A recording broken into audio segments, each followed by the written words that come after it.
आज हम बात कर लेते हैं कई ऐसे मुद्दे हैं जिस पे हमें बात करने की आवश्यकता है, चर्चा करने की आवश्यकता है। वो आपकी स्कूल की समस्याएं हो सकती हैं। मैंने अपने सुपरविज़न में बहुत सारे ऐसे विद्यालयों में इस तरह की समस्याएं देखी हैं, क्योंकि मैं अभी सुपरविज़न के लिए निकला हूँ। और उससे पहले मैं 5 मिनट चाहूँगा कि आप इस चीज़ को देखें, इस वीडियो को। हो सकता है कि समस्याएं आपके यहाँ हों। हम लोग निपुण भारत लक्ष्य को प्राप्त करने के लिए काम कर रहे हैं। अपने विद्यालय को हमें निपुण बनाना है, ब्लॉक को बनाना है, जनपद को बनाना है और प्रदेश को बनाना है।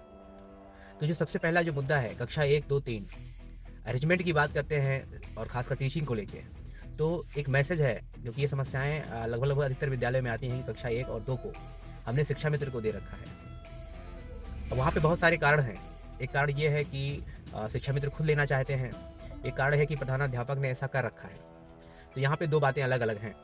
प्रधानाध्यापक ने कर रखा है अगर शिक्षा मित्र सक्रिय हैं, एक्टिव हैं, और एक्टिव का कहने का मतलब वो ट्रेंड हैं निपुण भारत के लिए। ऐसा नहीं कि ट्रेनिंग उनकी हुई हो, उतने से नहीं मैं काम चलेगा। अगर उनको एक सीधा सा एक गोल दिखता हो कि मुझे निपुण बनाना है अपने क्लास को, तो ऐसे शिक्षा मित्र परफेक्ट है उस क्लास के लिए। अगर थोड़ी सी लापरवाही कर रहे हैं और लापरवाही करके कि उनको निपुण भारत लक्ष्य थोड़ा सा उनको सरल नहीं लग रहा है या कंसंट्रेट नहीं हो पा रहे हैं, तो ऐसे कंडीशन में उन्हें कक्षा 1 और 2 से हटा देना चाहिए। सहायक अध्यापक के लिए भी यही मैसेज है। अगर उनको एक उनका सीधा सा गोल उनको दिखता है कि हम अपने क्लास को निपुण बनाएंगे, तो ऐसे सहायक अध्यापक को ही कक्षा 1 और 2 और 3 को आवंटित करना चाहिए। ठीक है। अगर इस तरह के अगर शिक्षक कक्षा 1, 2, 3 में नहीं लगेंगे, तो आप इस चीज़ को लिख लीजिए कि आप अपनी कक्षा को निपुण नहीं बना पाएंगे। ये समस्या आएगी। ठीक है। एक बात और है, जो एक बड़ी समस्या है, और ये सब लगभग सभी विद्यालयों में, कि बच्चों की उपस्थिति। और इस समय जो समय चल रहा है, धान कटाई का समय चल रहा है, और अपने जनपद में सारे बच्चे लगभग 50% उसी काम में लगे हुए हैं। नहीं तो उस काम से संबंधित घर के कारण उनके माता पिता चले गए खेत, और वो क्या कर रहे हैं, बच्चों की देखभाल, छोटे छोटे बच्चे हैं उनकी देखभाल कर रहे हैं, घर की देखभाल कर रहे हैं, या माता पिता के साथ ही खेती चले गए जो यूपीएस के बच्चे हैं। तो यहाँ पे एक सुझाव है, दो चीज़ें हैं। ये इंतजार हम नहीं कर सकते कि बच्चे धान कटाई के बाद आएंगे, क्योंकि हमारे पास अगर देखा जाए तो समय को लेकर हमारे पास बहुत कम समय है, क्योंकि हमें 1 साल के भीतर ही बनाना है निपुण। दूसरी चीज़, अगर बच्चे नहीं आ रहे हैं तो आप उन बच्चों से एक बार मिलिए, अभिभावक से मिलिए और उनसे कहिए कि स्कूल भेजे नहीं। उनसे कहिए कि अगर ये बच्चा खेत में काम कर रहा है या घर में काम कर रहा है, तो खेत में काम करने का समय अगर सुबह जाता है, दोपहर से जाता है, तो एक उसका समय कि 2 घंटे के लिए स्कूल चला है। ठीक है। आप छोड़ दीजिए, 2 घंटे के बाद छोड़ दीजिए, हिंदी और गणित कुछ तो सीख के जाएगा। उस समय जो है, जो ब्रेक नहीं होगा, क्योंकि उसमें बच्चा भूल जाता है। अगर 10 दिन नहीं स्कूल आया, तो 10 दिन के बाद जो पढ़ाया है वो तो फिर से रिवीजन करने वाला भी नहीं रह जाता।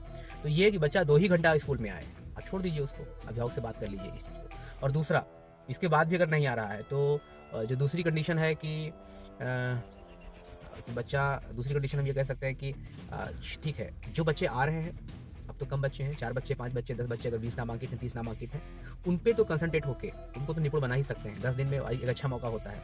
10 से 15 दिन 4 बच्चे, 5 बच्चों के लिए हम, ये इतना अच्छा मौका है कि उनको और हम स्पीड दे सकते हैं। और ये हमने देखा है कि जो बच्चे आ रहे होते हैं, खासकर इस धान कटाई के मौसम में भी जो बच्चे स्कूल पहुंच रहे हैं, वो बच्चे तेज होते हैं।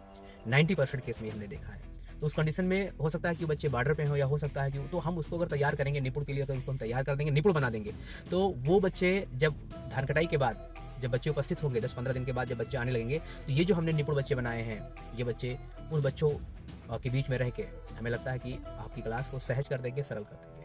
आप योजना जरूर तैयार करिए और कंसंट्रेट होकर एक लक्ष्य लेके चलिए कि हमें निपुण स्कूल अपना बनाना है। ठीक है। हर हाल में बनाना है, एक सीधा सा एक गोल। ट्रेनिंग, अभी एक समस्या और है, एक विद्यालय में मैं गया तो वहाँ पे टीचर को ऐसे लगा रखा था कि आप ट्रेनिंग लेके आए हैं कक्षा 1, 2 के लिए, कक्षा 1 के लिए विशेष ट्रेनिंग ली है, तो आप उसी को पढ़ाइए। और वो मैडम जो है 2 क्लास के साथ पढ़ा रही थी, बच्चे दोनों में करीब 70-75 पर डे आ रहे थे। स्थिति गंभीर थी वहाँ पे, कक्षा 2 की स्थिति गंभीर थी, कक्षा 1 का अधिगम स्तर ठीक ठाक था। तो वहाँ पे एक समस्या थी। तो फिर मैंने सुझाव दिया कि कक्षा 1 और 2 को अलग करिए, और एक शिक्षक नहीं, आपके यहाँ स्टाफ हैं, 2 शिक्षक अलग अलग कक्षाओं में लगाइए।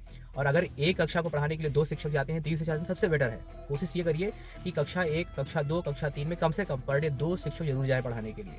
ये एक अच्छी रणनीति होगी आपके विद्यालय को निपुण बनाने के लिए। धन्यवाद।